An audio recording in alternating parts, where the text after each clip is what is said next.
mean, I feel like I'm bragging almost about how much how lucky I feel to have a job where I am not only allowed, I allow myself to be constantly learning new things, but also where my natural interests and my natural need to seek out more information about what I'm interested in is conducive to bettering not only my career, but also my own company. My name is Marzec. I am the founder, owner, and head tour guide of Inside Chicago Walking Tours.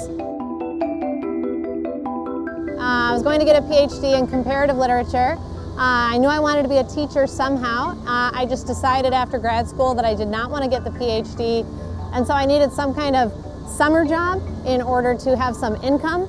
And that was 2008, so I got into tourism as a way of teaching here in Chicago about architecture and history. As I learned more and more about the city, and I learned just more and more about how to teach best about it to a mixed group of people, I decided I wanted to start my own thing where I could show people interiors and up-close details of buildings that like really locals usually know nothing about, or they walk right by, so certainly out-of-town visitors do as well. So I started my own company in 2014 to be able to do that. And I never really considered tourism as a form of teaching until I started doing it, and then I realized this is a fantastic form of teaching that I feel I'm good at. You know, over the past several years of doing it, I know I'm good at it.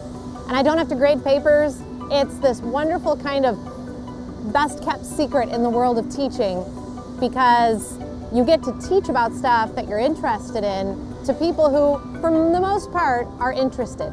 You know, so it's all sort of worked out just perfectly. In improv comedy, we say you follow the fun of the scene. Sometimes I can't even believe it. I have to come up and be like, but they're real. And I think that that's kind of what I've done job-wise, and I feel very privileged to have been able to do that and to continue doing it. I mean, we kind of dismiss tour guiding as this sort of like, you know, oh, it's just some little summer job, part-time, but it actually, I mean, I get to represent this city.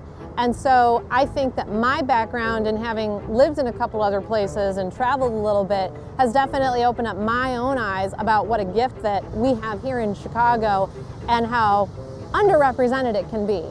My favorite Chicago fact to share with people, oh, that's hard. That Lake Michigan actually used to come in a lot closer than it does nowadays. And we always talk about the rebuilding of Chicago after the Great Fire of 1871 to build a second city after we had the first city, which is why we're called the second city. So we're the second version of ourselves. But a lot of people don't think about where those 18,000 buildings worth of old Chicago went. And essentially we took about 40 to 50 years over the turn of the century to, bit by bit, dump it out onto our lakefront. So Grant Park, Buckingham Fountain, the Taste of Chicago, anything that goes on, Lollapalooza, that is all happening on the first city. And there's a chunk of Millennium Park called the Laurie Garden that is actually symbolic of old Chicago and new Chicago, and the old lake line being the dividing line. Take some tours in your own city so that you can see it through the eyes of an outsider. Even like I said, people who live here. It's usually people who live here who know it the least, you know. We always hear about tour companies, oh, you get led around by a local, isn't that a wonderful thing? Well, I can say from working in tourism for a decade now, the locals know the place the least.